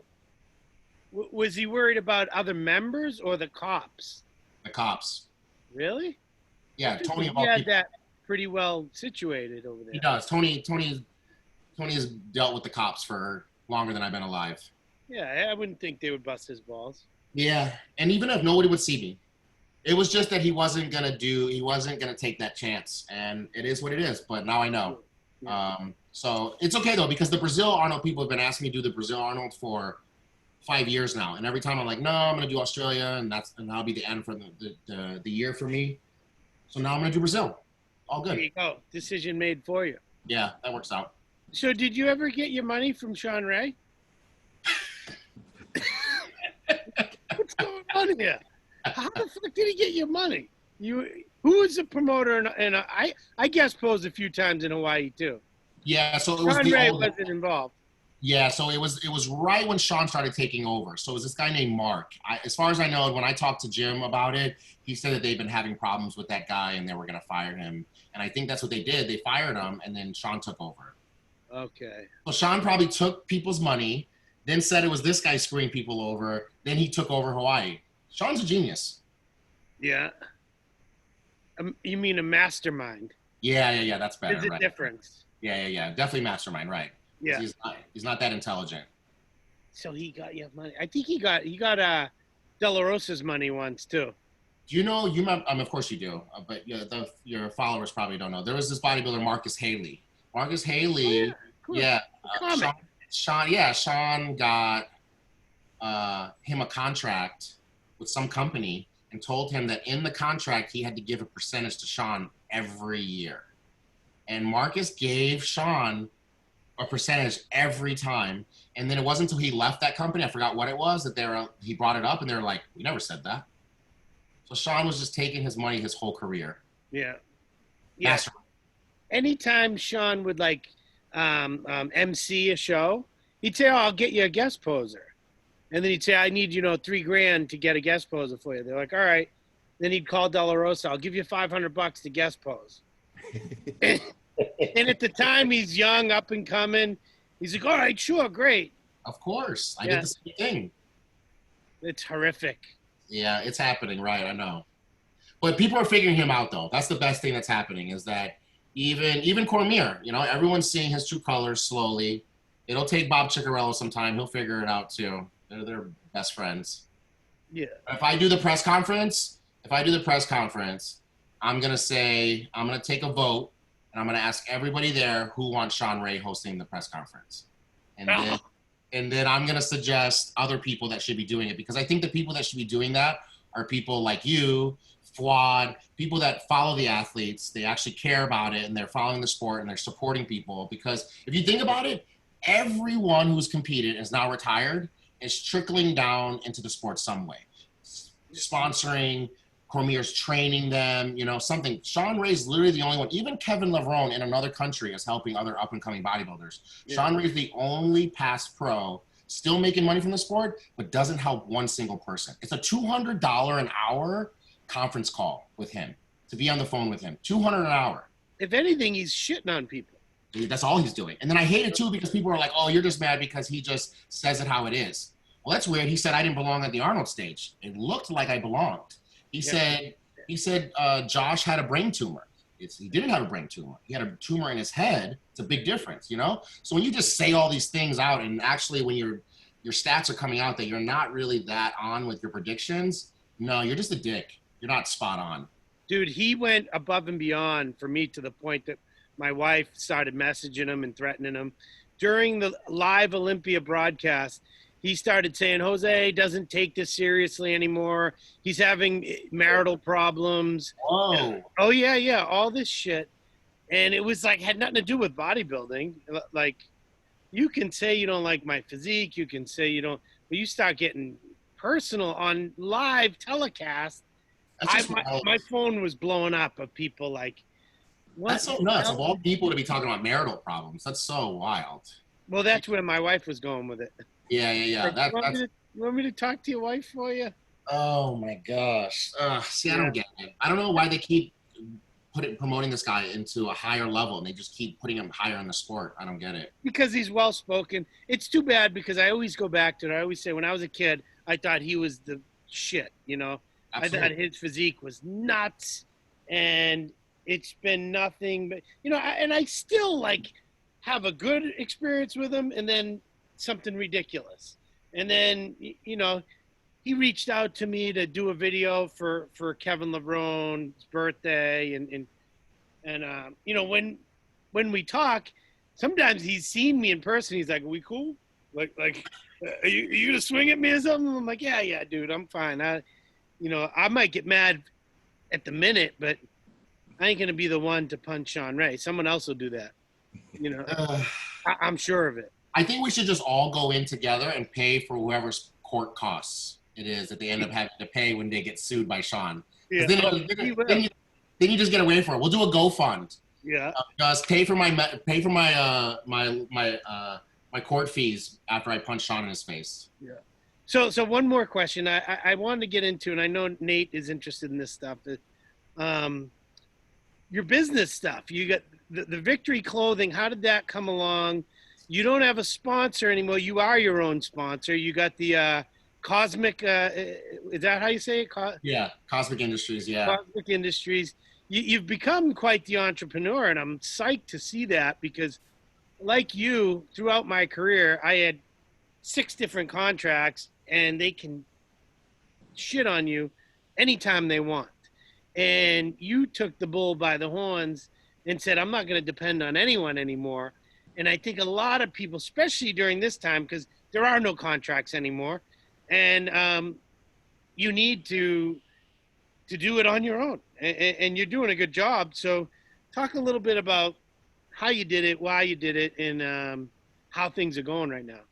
Yeah, thanks. Well, Victory, I literally just started because I couldn't find clothes that fit me. I mean, I was just tired of either shirts were just too small, I couldn't find 4X, you know, so I just wanted to be able to have kind of like vintage, like that real, like that shirt, it's really thin, you know. I love this shirt. I wear it every other day. It looks like I should have sent you a bigger one. Isn't that too small? This is an XL. Yeah, I think you're a 2X. Maybe it is a 2. I don't know. I'm fat as fuck right now. So yeah, I really just wanted clothes that I could fit and I can make them myself. That really was it. And then that grew in, and we started having women's clothes, and that sold like completely out. I couldn't believe the reaction I got from that. But I think it's just the material. I'm really big on like clothing and it not just being just a plain cotton tee. I think every time someone gets it, they talk about how soft it is. So that kind of sold itself, and I didn't really have to do anything with it. But with the supplements, it was 3 years in a row I got screwed. So when I was getting ready for New York, you know, but maybe most people might not know, I got dropped from my sponsor a month and a half, 2 months right before New York. Yeah. So I had no money. And I think because in my head, I knew I can't win New York Pro my first time. You know, the year before that, it was Dexter, Rolly, Nathan, and Kuklo, the top 4. So in my head, I'm just like, man, you know what? Let's just go get a first call out and get top 5. And then once I was full blown into that and got dropped, I was like, man, I might as well just finish this out because I put so much into it. I never knew that, man, I had to kill myself to get a hotel. I couldn't even get a round trip ticket. You know, as you remember, I bought a one-way ticket there to compete. I had no idea how I was going to pay to get back. So that was a tough blow. It just worked out that I won. But normally that kind of stress is for sure why you would lose. So that happened, and then Old School Labs picked me up, and I was like, man, this is a perfect fit. It's all about old school, blah blah blah. So then I tell them, you know, doing another supplement company and just regular subs is not really going to sell. What you need to do is have like a movement of all of the older guys coming together, and you should get where you get like Samir Banu, Tom Platz, and you sign these guys. And they talk about, because all their products are all like healthy, like no artificial sweeteners. And it's literally like that carnivore, it's grounded up meat, you know, which is probably what they did back in the day. So I was like, man, they would be the best advocates for this. So at the time, Tom Platz was living with me, and I had to talk him in to go meet with these people. He was like, no, I don't want to deal with it. And I was like, please, Tom, I think this would be a great opportunity for both of us. You know, you can get on there, we can do this, because we were training together. And he like reluctantly even went to the meeting, like even with attitude, ends up going, he meets the people, they're really cool, and ends up signing them. They signed him, they signed Samir Banu, they signed someone else too from back in the day. And then they messaged me to tell me that they can't now afford me and dropped me. So because I came up with this idea and they signed all these other athletes, and it probably didn't help my case too. Breon won the Olympia that year. I don't think they could afford all those guys and give Breon a raise. They literally just dropped me. But they called me and told me, oh, we're dropping Breon too. We're dropping everybody except the older guys. So I remember calling Breon. I'm like, man, what the fuck is going on? This is crazy. And he's like, they're not dropping me. So they just lied to me and just dropped me out of nowhere, mid-contract. So then I was like, oh my God, I can't do this anymore. So then I'm like, you know what? I'll just bust my ass again, do good on stage like I did in New York, and someone will pick me up. And here comes Gat. that comes around. I'm like, yes, finally. It's like one of the biggest companies in the world. I've made it, and I'm doing it. And then, so for most people don't know, usually in your contracts, you have obligations, X amount of appearances, X amount of posts, blah, blah, blah. So I'd already exceeded all of my appearances. And then here comes the Arnold's, Ohio and Australia. And they had even told me, we're going to re-sign you. And yeah, you've already exceeded all your expectations and stuff, but can you work those Arnolds for us anyway? So I worked both Arnolds for free, went out to Australia, worked that whole Arnold. And just how I am, I'm real crazy about it. I'll never sit down. I just had so many bad experiences meeting pros when I was a kid. And I remember, luckily I know Dennis James now as a person, so he's completely different. When I met him the first time, he was wearing sunglasses and he wouldn't even stand up or look at me. And I was just like, what the fuck? This is ridiculous. But now getting into the sport, I realized, man, he could have had a bad day. He probably went out partying the night before. Who knows? He probably had drunk eyes and was wanting to wear sunglasses. So he's probably still rolling. Who knows? And so now I get it. But I just always had that in the back of my head. I never sit down. I never take lunch breaks, which is stupid. I need to. So either way, I busted my ass in Australia. And literally by the time I get back, they dropped me.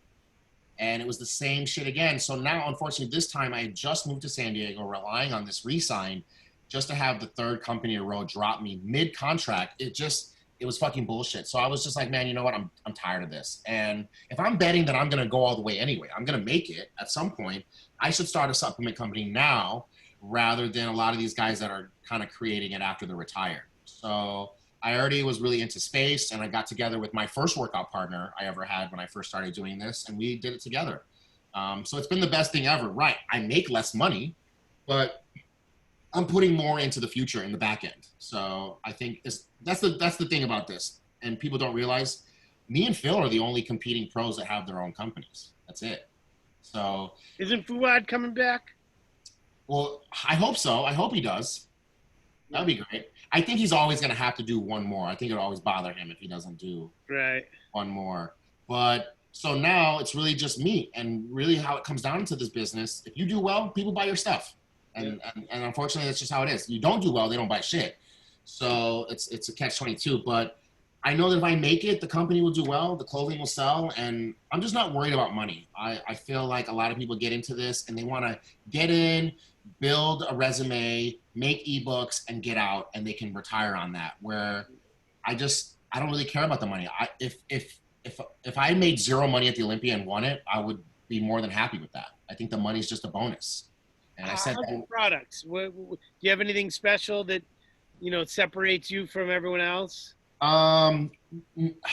So this is my thing, and I want to do a post about it because I think people in the industry now should only be supporting bodybuilders. We should only be buying Fuad's stuff, like Jeff Long, Granite, Meadows. I think that's what we need to be doing. Not only are the supplements better, but what their money's going into. It's either going back into their own career or now, and I just now sponsored my first athlete.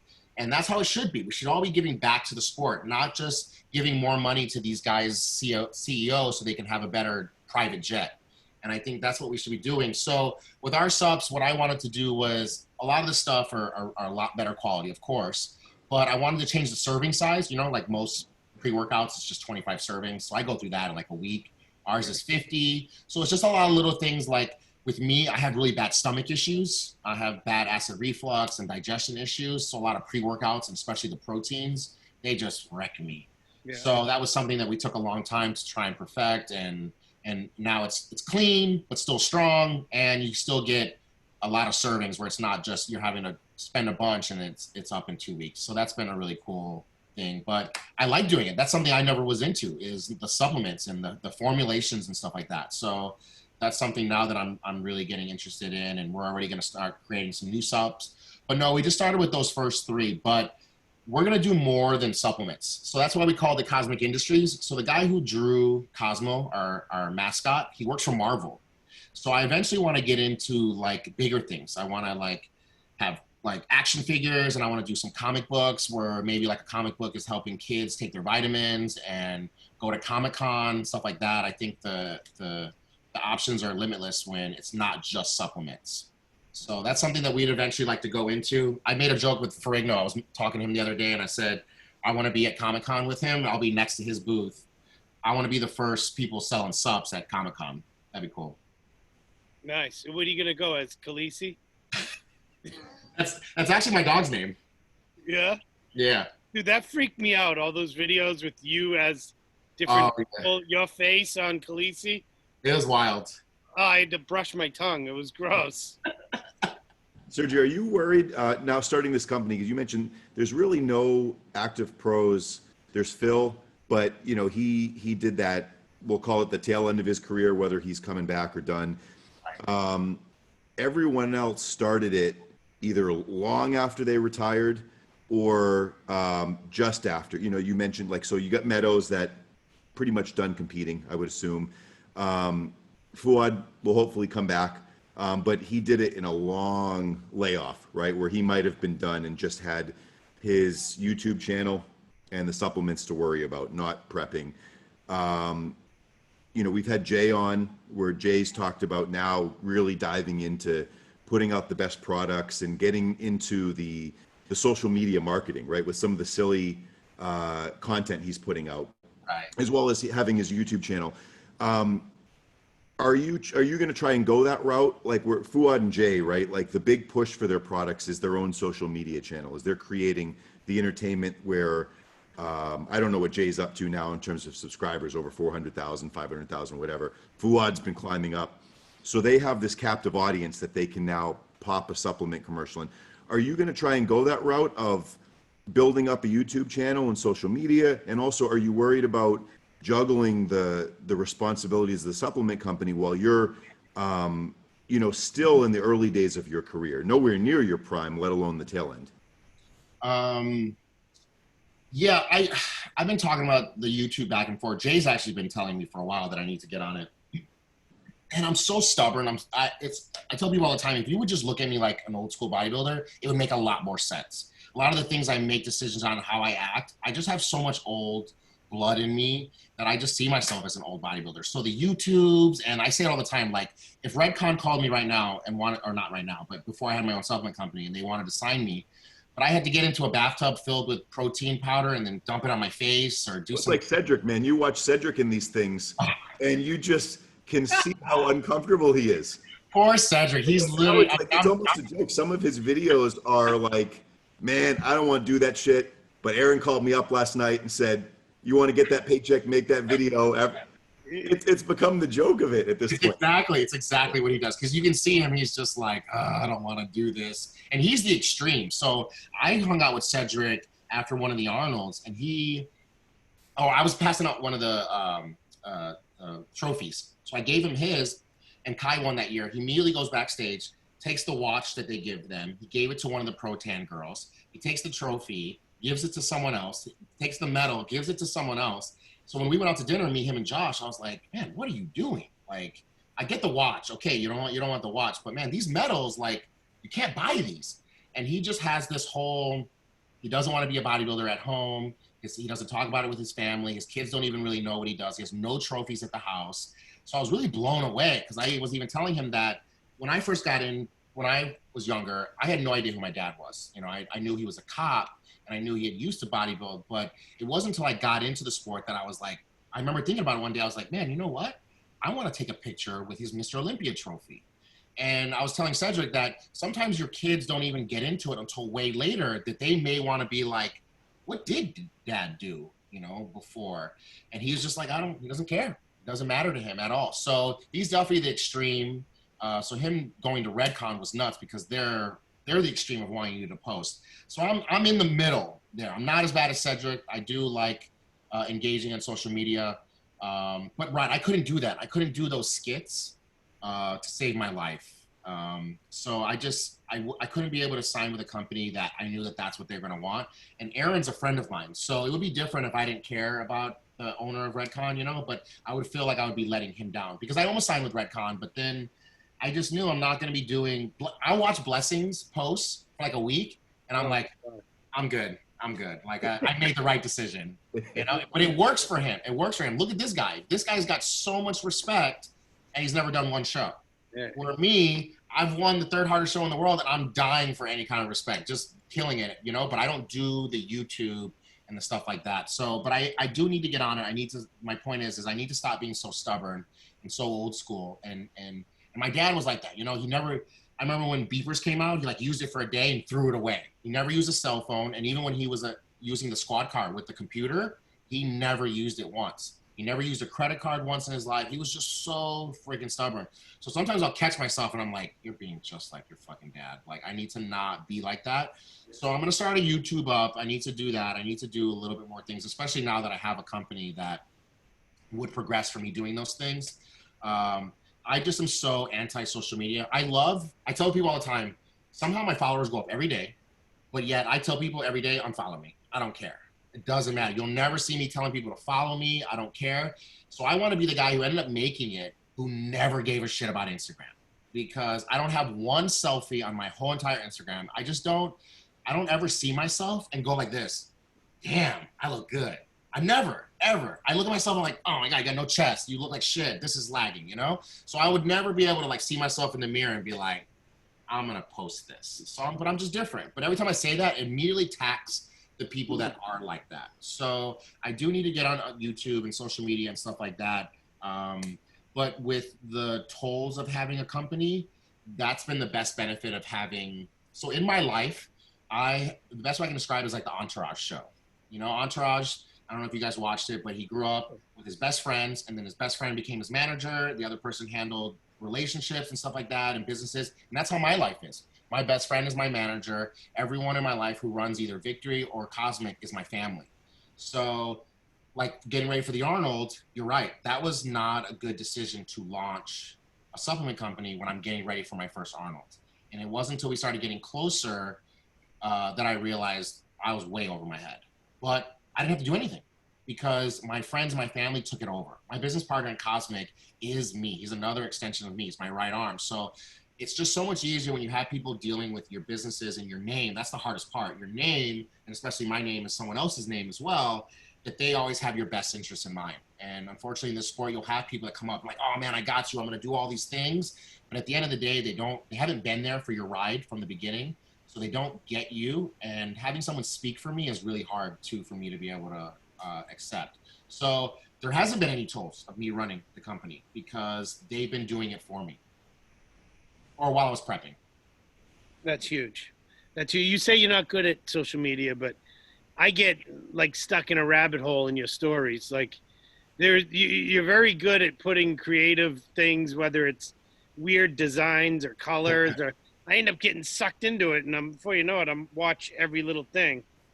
I just think bodybuilding, I think a lot of bodybuilders are boring, but the word boring is to the general public, because I think actually the more boring you are, the better bodybuilder you are. So you should be boring. But when I'm going through someone's story, I don't want to see the things I'm doing. I don't want to see chicken and tilapia and food and cardio. So I want to be able to use that as a release or while I'm doing those things to look at. So I have like, the art of the day and just random things I do every day.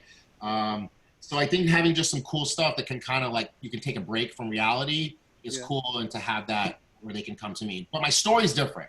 My story, people I really care about, because I have almost 500,000 followers on Instagram, but only about 10,000, 12,000 follow my story. But those 12,000 are probably my real fans, because only your real fans are watching your story. The majority of your followers on Instagram, especially mine, I bet you at least more than half of my followers are all haters.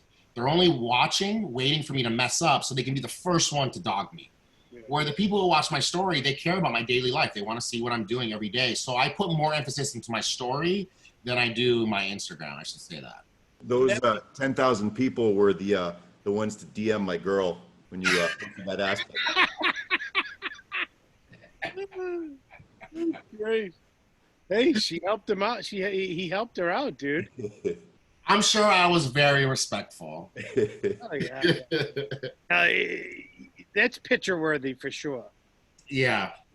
Right. Exactly. But no, I love it. I talk a lot of shit, and I'm all the time like, oh, I hate this, or when this person does this. But there's a lot of things that I get to do that my dad wasn't able to do. Yes, I get an insane amount of haters and a ton of people, because unfortunately everyone has a voice on social media.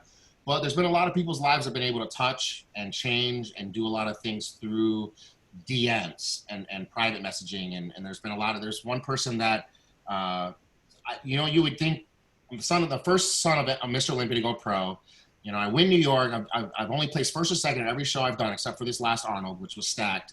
You would think I get most of my following and my respect from those kind of things, but really the most I've got any feedback was when I made the post about my ex-wife having an affair. I still to this day get an insane amount of people, because I think a lot of men, I think we're used to women having that issue all the time, but when it's a guy, we just shut up and we just take it. So I think because I talked about it, I've got an insane amount, and I still get an insane amount of messages every day with people either dealing with shit like that, dealing with depression, which I've gone through, suicide. So there's been so many people, and there's been two particular that have messaged me saying that they were in that deep rut and they were thinking about taking their own life. And because I was able to talk about my things, because I say all the time, I'm the Eminem of bodybuilding. You can't attack me because I talk about all my shit myself. So you have no ammo. And I think that helps people when they see me talk about everything full transparency, and I still am making it. Every year I get better, no matter what. So I think in a roundabout way, it's kind of giving people hope that you're going through something, but maybe your heroes are going through it too. Just like I said, when I saw Cedric say that he had anxiety on stage, it helped me, because then I'm like, okay, maybe my problem's not really that big of a problem. So there's a ton of things with social media that I am very grateful for, even though I always dog it all the time. So you mentioned Conor McGregor earlier, and another example obviously would be Floyd Mayweather, where they're hated by a lot of people, right? Because they run their mouth, but it also makes them a lot of money. They don't care whether you like them or hate them. It's if you hate them and you want to tune in to see them lose, they're still making the same amount of money, right? Do you ever see a day where because it's with social media, it's a new era for bodybuilding, like you said, everybody has a voice. People go out of your way to comment on your pictures, on your YouTube videos, to just say negative shit, right? Like they're just, so do you think that there's a way to monetize that, right? Where essentially, whether maybe we get to the point now where New York Pro is going to be streaming on a pay-per-view, right? Thanks, Tampa Pro proved that it worked. Some money came in. I think the Saturday show, there were over 500 people streaming it. You could see the little view counter. So if maybe New York Pro gets up to 800 people, 1,000 people streaming it at, whatever the fee is, 30, 40 bucks. And they start saying, shit, there's at least a secondary revenue model. With Tampa, you had Ian versus Hunter coming in, right? And Fuad did a good job of having them both on air. Neither of them were good shit talkers, especially Hunter, right? Ian was a little cockier, saying, how dare you even think I could lose to this kid? Yeah. You and Patrick going into the Arnold, right? A lot made fun. it fun, right? A secondary, it's like neither of you guys were going to win it, but it made it really interesting to watch. He thought he was going to win. Yeah, that was the whole thing, is that he keeps not showing that he doesn't understand bodybuilding. No, he even said on Palumbo's show that he feels bad for me that I go into shows not wanting to win. Not that I'm going against Dexter, Rowley, Rami, and Bonac, and I understand my place and what it takes. It's that I don't want to win. So no, he thought he was going to win the Arnolds. But right. So my point of, do you think that there's a way, I guess, playing off of what's going on nowadays with social media, where there's a whole fan base of like Louis Marco's fans or Nick Trigili's fans, or right, like that person that all of their fans are just trolls. And right. Do you think there's a way to monetize that so that people will pay for the pay-per-view of the Olympia, and someone like you that will be very vocal and I guess having fun with it, shit talk certain people that you'll cherry pick, whether it's a Patrick, for whatever your reasons are, ends up bringing the sport more money, or potentially you through that more money? Do you see that kind of being the future, or do you think bodybuilding is going to stay where it's at and not shift that way? I mean, it worked with Phil, right? I mean, Phil talked a lot of shit, and I think when people talk shit and you're not good, you're just kind of like an idiot, and there's been, I don't want to name those people, but there's been plenty of those where then it's just like, Dwayne. Yeah, I was going to say it too. Because you want to be like, you're just like, shut up, There's like a bunch of the Kanye Wests in bodybuilding where you're just like, man, all you do is talk. You don't even do well. But then I think when you have like a Phil, when it almost angers you because you're so mad that he keeps talking, but then he destroys everybody, You're only tuning in so he could lose. And I think that's why Kai got a majority of his followers. I think a lot of people did not like Kai, his physique, things he did in the past, but because it was against Phil, someone they for sure hated, it made the sport money. Being able to monetize it individually, I don't know. That's going to be tough. I think the sport does well. I've been saying, I wish there was a way we could figure out how to do fantasy football for bodybuilding.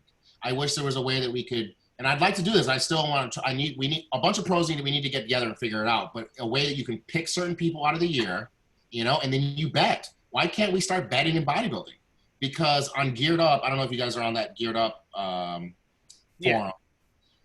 People bet all the time. Someone bet Patrick was going to beat me at the Arnold. And I need to go back and be like, yo, where's my money? Because there's so many shit talkers, right? Everybody's like, oh, you're going to get destroyed.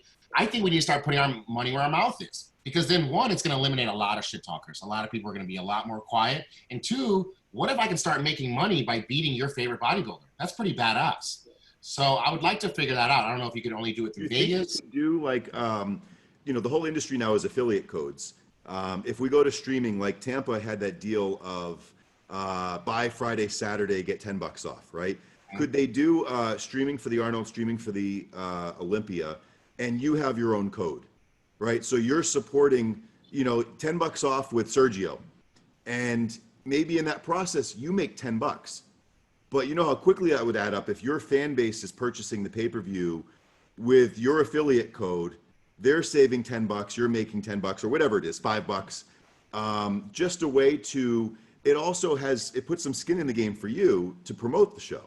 Right. Right. In which everybody wins, you know, in that whole process. I mean, I don't know if that's something they would ever do, but it feels like, you know, there's no incentive for you to break your neck and promote the Olympia, even if you're one of the athletes, right? You don't make any more money by doing any kind of media tour or posting 2 times a day every day.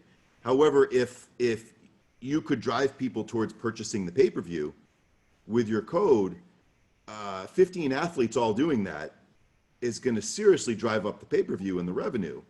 You know, where and there's a financial interest in it for you too. If you can get 300 people to buy the pay-per-view with your code, you're making some decent money there. Yeah, no, you're right. It actually would make people more involved. Even if it didn't come out to where it was that much money, everyone's trying. Yeah. They used to pay the guys for the Battle of the Olympia DVDs. And Dan called me, he called me like a long time ago, and he was asking me, because he knows I love the sport.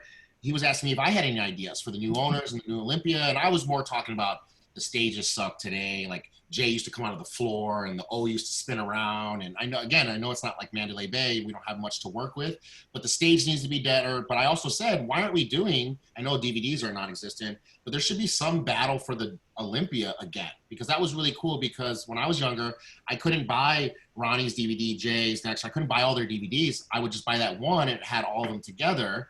And that was really cool. And they paid those guys for that. It was that Asian, you remember that Asian photographer back in the day?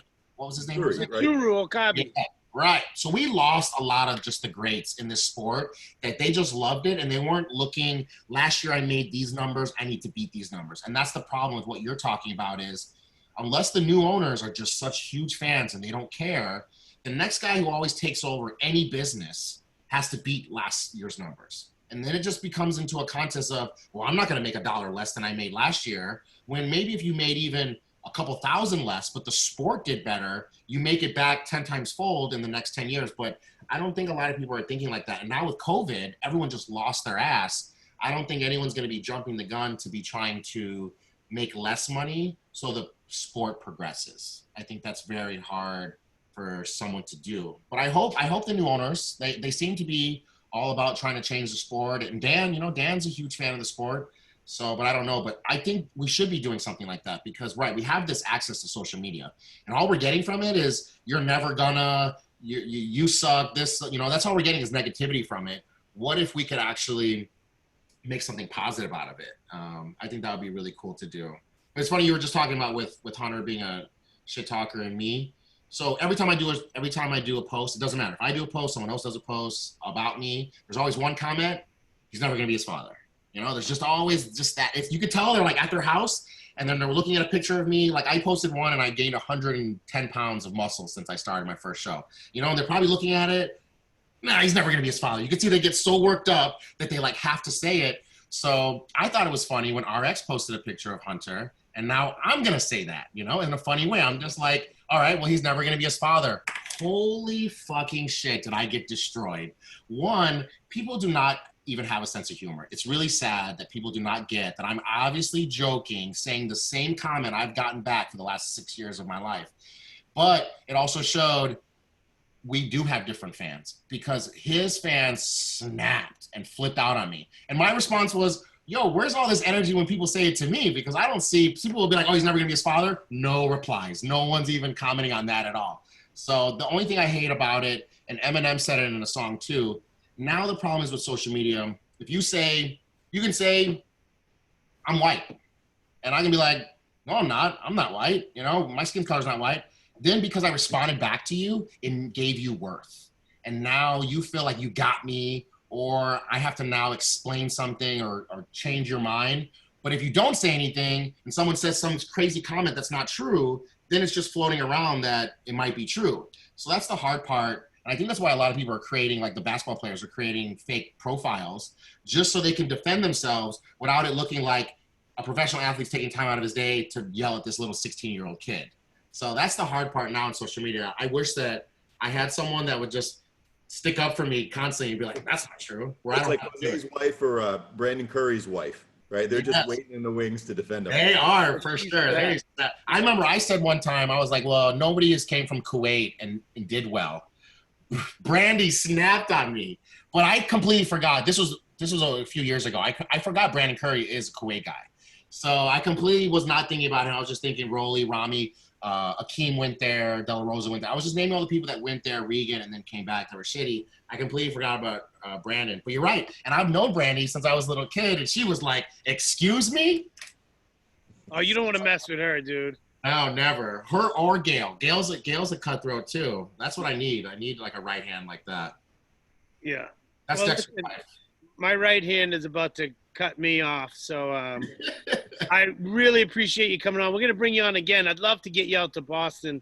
We'll film some content and some good training stuff. No, I want to come out there. I've been talking with Guy too. I really want to come up to the East Coast and hang out with you guys. I feel like you got to. This is probably the only chance I'm going to be able to, because I'm always getting ready for some show. Right. All right, let's talk. We'll set it up. Okay. We got nice weather coming here. The fall, you'll see the foliage and everything. Yeah, I want to see Aceto. I want to see Aceto in his habitat. Oh, dude, he's got the biggest house in Maine. Don't let him kid you. All right, thanks a lot, brother. Oh yeah, thank you guys. Appreciate it. We'll talk soon. Later. All right, peace.